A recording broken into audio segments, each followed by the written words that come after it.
Well, it's National Book Week, an initiative aimed at encouraging South Africans to read.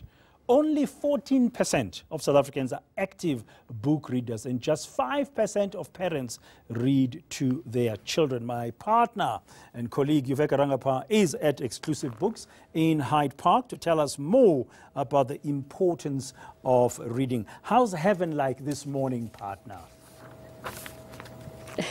It's very wordy, partner, very wordy. Lots of pages. Heaven is lovely.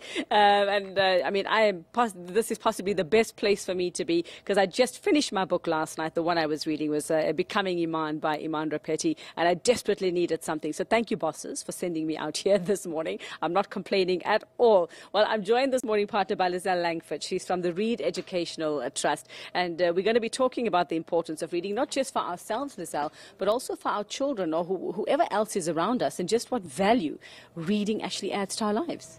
That is so true. I mean, if you're a society that is reading, you're already building your educational bricks on really solid foundations.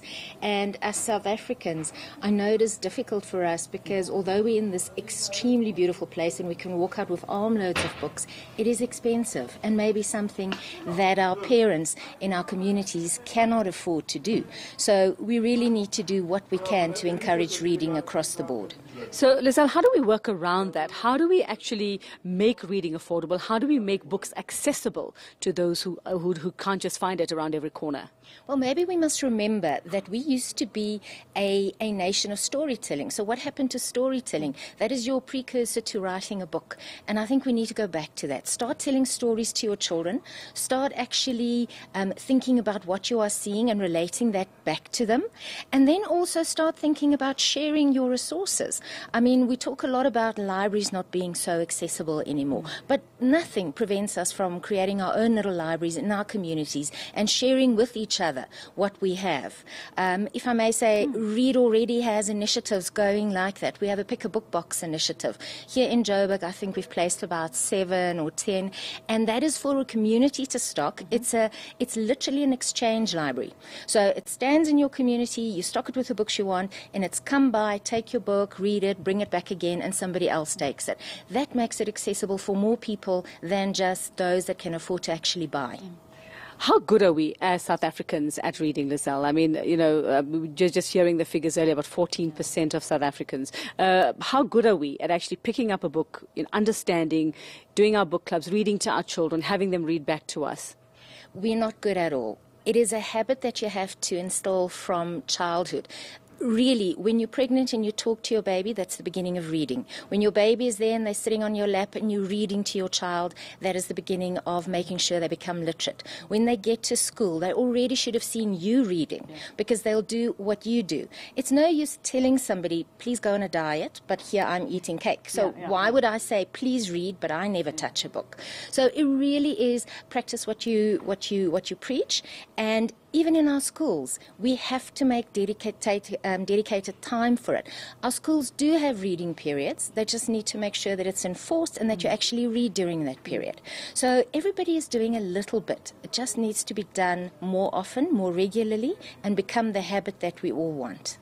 And I suppose, you know, it doesn't matter what you're reading, because many people think, and we're sitting here in this classic section, and I mean, these books are thick, and I'm sure the language in some of them as well is very old school. It doesn't matter what you're reading. Just pick up something and read. Well, nothing with an age restriction, I suppose. Let's just make that clear.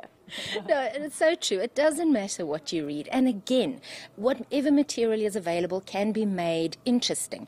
I mean, if you think about statistics, I think it's something like only 10 to 15% of South Africans have like 10 actual reading books in their homes. And again, we try to help out by producing something called a Red Reading Box. It's a box filled with initiatives and books and activities for the whole community to participate in, so that there's actually books in our homes. And you can read what you get from your supermarket, make it interesting. You can read what's on the billboard. You can actually, again, fall back, tell a story. Okay, so maybe we should give up the screens for National Book Week and see how many books we can read in this time. I bet that would prove very interesting, don't you think? I think there's a combination. I'm all for balance. I love a book in hand. I think there should be physical books for our children to see what the texture is like, what the words look like. But if you go and you have an e-reader, do not put that away. If you go on holiday, can you just imagine how many books you can take with you? Yes. Okay, I suppose there's an upside. And very quickly, before I let you go, Lizelle, how does anybody get in touch with Read if they have books that they want to give you to distribute and sort of get to other people who don't have access? They can contact us on email, which I think is the most accessible. It's info@read.co.za. info@read.co.za. Thank you very much. Lizelle Langford from the Read Educational Trust, their partner.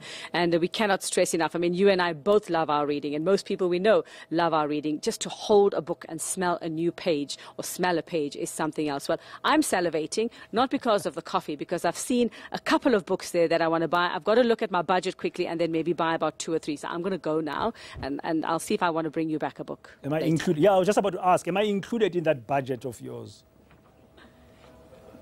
I'll see.